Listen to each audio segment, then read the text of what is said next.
At the southwest end of the runway at Christchurch Airport is a nondescript hangar. It's home to a team of ultra-specialised pilots and intensive care staff.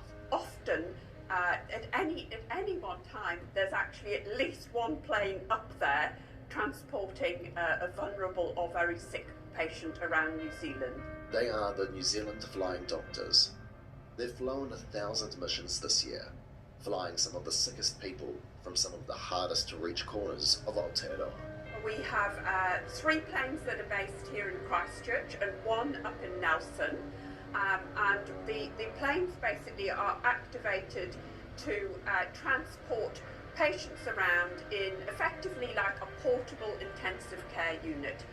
So it might be from the Chathams to Christchurch, or it might be a case of bringing a patient down from Wellington through to Christchurch if they need spinal treatment. The Herald has been granted exclusive access to this service, a service that is getting busier and harder to fund.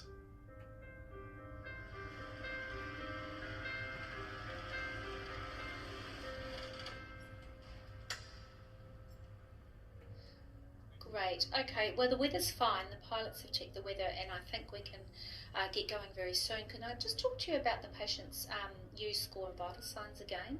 The day starts in the office, where Jermaine Sanford is busy on the phone. I am the Associate Clinical Nurse Manager for the Air Retrieval Service. I arrive at work and I take handover from the night shift because we're a 24/7 service. Sometimes we'll have missions or retrievals lined up because there's been a call overnight to bring someone in, or they may have come in overnight if it was urgent, so I take handover for that, and then I am there receiving calls. One of those calls comes in, and a crew is assembled. We're picking up a patient who's classified as a nurse-only job, and so I'm getting monitoring equipment, emergency equipment as in a defibrillator if we should need it, and I've got all my gear in that pack there that will cover me for the trip. Weather-wise, just a bit of a sour west up there, so a little bit niggly, potentially on the other side. No Thames-wise, nothing here, Christchurch, that's affecting us, so we're out of the way. Over there we've got that standard drone operating up to 230 feet with 1.5 miles on the strip, so he should be listening 1198, but we'll keep an eye out for him. On average, more than 100 missions like this one have been completed per month in 2020. We're flying to pick up a very ill woman on the west coast and bring her back to Christchurch. These aircraft have been converted to fit a stretcher, as well as all the equipment doctors and nurses might need. We're heading over to Greymouth, so we'll fly over there. It takes about half an hour to Greymouth, opposed to 3.5 hours via road. Are you guys all secure for landing? Yep, thanks Ryan. Yep, we'll be there shortly. You always pick up a patient knowing what their condition is, but thinking outside the box of what could potentially go wrong. You do have to consider, okay, so I'm going for this type of patient, but this could potentially go wrong, so I need to go prepared for that.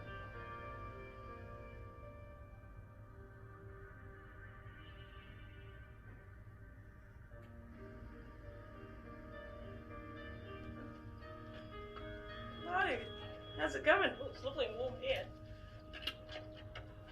Each year, the New Zealand Flying Doctors fly more and more missions. This year is up 17% on last year.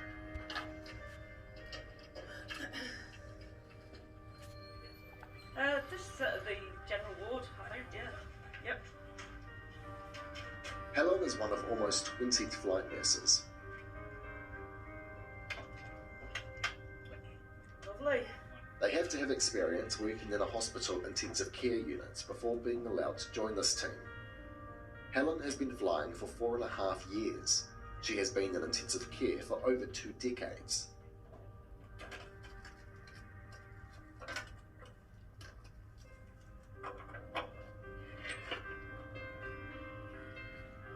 Thank you. Cheers, Ryan. Thanks, love. You sure? I can do it loosely so you don't feel like you're toppling.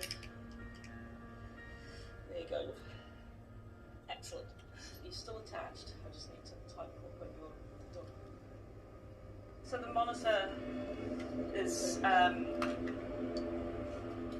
for monitoring heart rate, blood pressure, oxygen levels. So we always monitor our patients for every job that we do. So different to when you're in a hospital, you've got doctors and specialists at the end of a phone, and they're within minutes. In the air, yeah, we're pretty much it. Yeah, there's a lot of stresses of flight that can accentuate and potentially worsen a condition. Yeah, altitude plays a big effect as well. Burns patients particularly, they lose temperature very, very quickly, so you have to keep them. Yeah, different measures to take to keep patients warm. Paediatric patients, quite vital that we maintain a warm environment, and well, a normal environment for them. Yeah, when you're picking up a patient, you have to really look at what's going on and what of these laws of physics can actually affect how that can affect them. Like chest drains, you have to change over the way that is situated on the patient. You can't have a big bottle that we would have in the hospital, so we have to change it to a small device because you can get air rushing up into the lung, and that's a bad thing.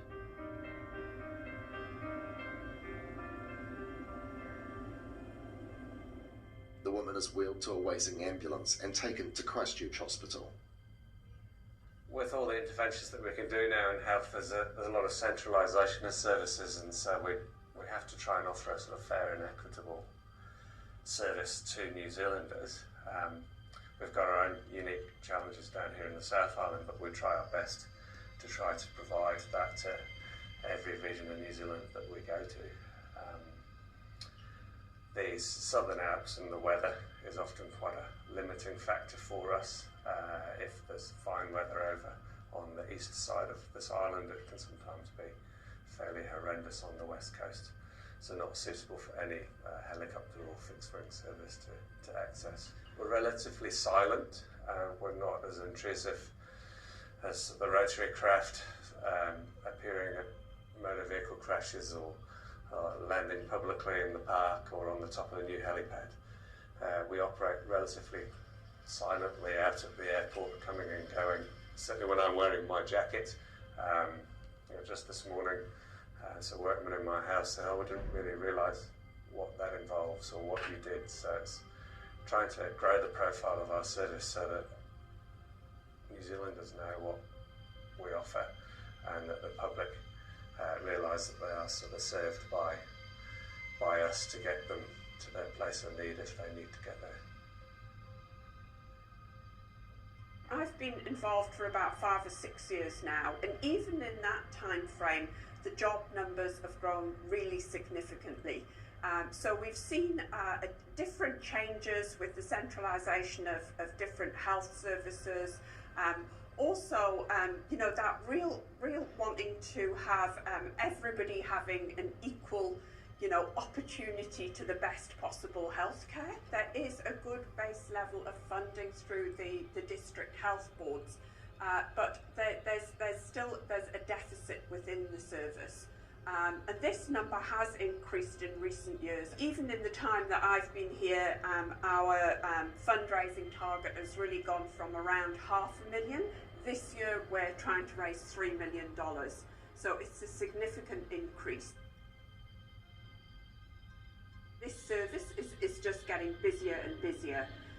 Month by month, the mission numbers are increasing.